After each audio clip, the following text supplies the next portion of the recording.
परिक्रमा लगवाई जाती है ना नगर की, वो किस लिए? ये सुबह सुबह कल से आप लोग यहाँ की भी परिक्रमा लगाने आओगे, वो किस लिए? परिक्रमा क्यों लगाते हैं? वो इसीलिए, श्लोक कहता है यानिकानि च पापानि ज्ञाता ज्ञात कृतानि च तानि सर्वाणि नश्यन्ति प्रदक्षिणां पदे पदे। यानिकानि च पापानि, हमसे पाप होते हैं।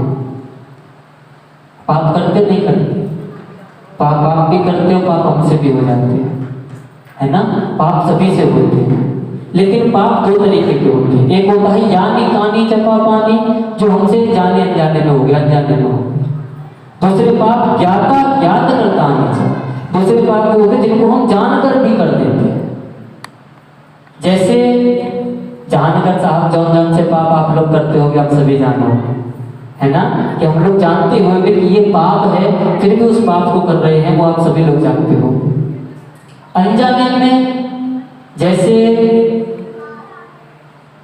आपने शाम को अपने घर में खाना बनाने के लिए आटा छाना, अब आपसे थोड़ा सा आटा वहां पर बिखर गया, आपको दिखा नहीं, आपने इतना ध्यान भी नहीं दिया, आप वहां से चले आए, आपने खाना बनाया, खाया, अपने बर्तन वगैरह धो के सो गए। अब सुबह सुबह आप लोग अंधेरे में जगते होंगे, सुबह 4 बजे या 5 बजे, है ना? कैसे चुप हो गए? 8 बजे जगो हैं, 6 बजे। चलो शहर ऐसा है, यहाँ के लोग तो 7-10 बजे सो के उठते हैं, आप लोग 6 बजे उठ जाते हो तो बहुत काबिल की बात है। तो आप लोग जल्दी सुबह उठे, आपने इतना ध्यान नहीं दिया क्योंकि आपको पता नहीं था कि रात मुझसे आटा गिर गया था।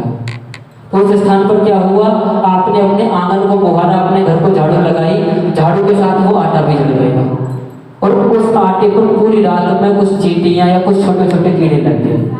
तो हमने जो आपको उस आटे को झाड़ा, उससे क्या हुआ, वो कीड़े वो चींटियां भी झड़ गई, जिससे कुछ घायल हो गए, कुछ मर गए।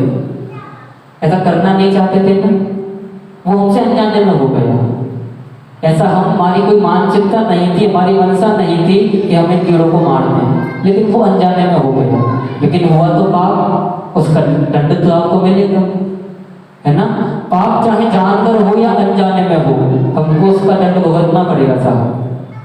क्योंकि हम लोग अधिकतर ये कह देते हैं, कोई भी बताए तो कहते हैं हम तो जानते नहीं, तो अनजाने की तो गलतियां माफ होती है। ऐसा नहीं है। आप चाहे पाप जानकर करोगे या अनजाने में करोगे, आपको उसका दंड भुगतना ही पड़ेगा, चाहे आप जानते हो चाहे नहीं जानते। क्योंकि नहीं जानते ये आपकी गलती है, क्योंकि आपने कभी पंडित जी से पूछा ही नहीं, है ना? इसीलिए मैं आपसे कह रहा हूँ, पूजा करो तो जान करके करो, पंडित जी से पूछ करके करो, जिससे कोई गलती होगी तो आपको उसका दंड नहीं भुगतना पड़ेगा। समझ गए ना? तो जो पाप हमसे जानकर हो या पाप अनजाने में हो, तानि सर्वाणि नश्यन्ति, उन सभी पापों का नाश करती है प्रदक्षिणां पदे पदे। हमारी एक साधारण सी परिक्रमा हमारे सभी पापों का नाश कर देती है। ठीक है? एक परिक्रमा लगाने से हमारे पूरे पाप नष्ट होते हैं। अब इस बात को सोचिएगा, आपने जो आज परिक्रमा लगाई वो साधारण परिक्रमा नहीं लगाई, अकेले परिक्रमा नहीं लगाई।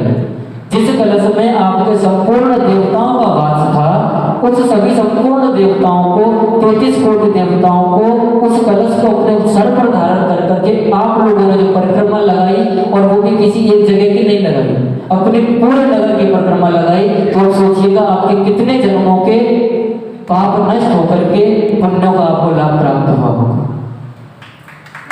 है ना? इसीलिए परिक्रमा लगाई जाती है।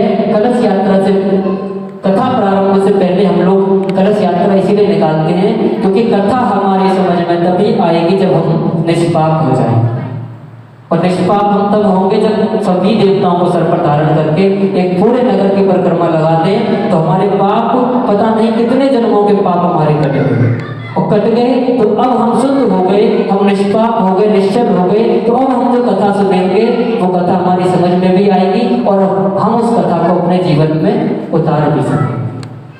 समझ गए कि इसीलिए परिक्रमा लगाई जाती है।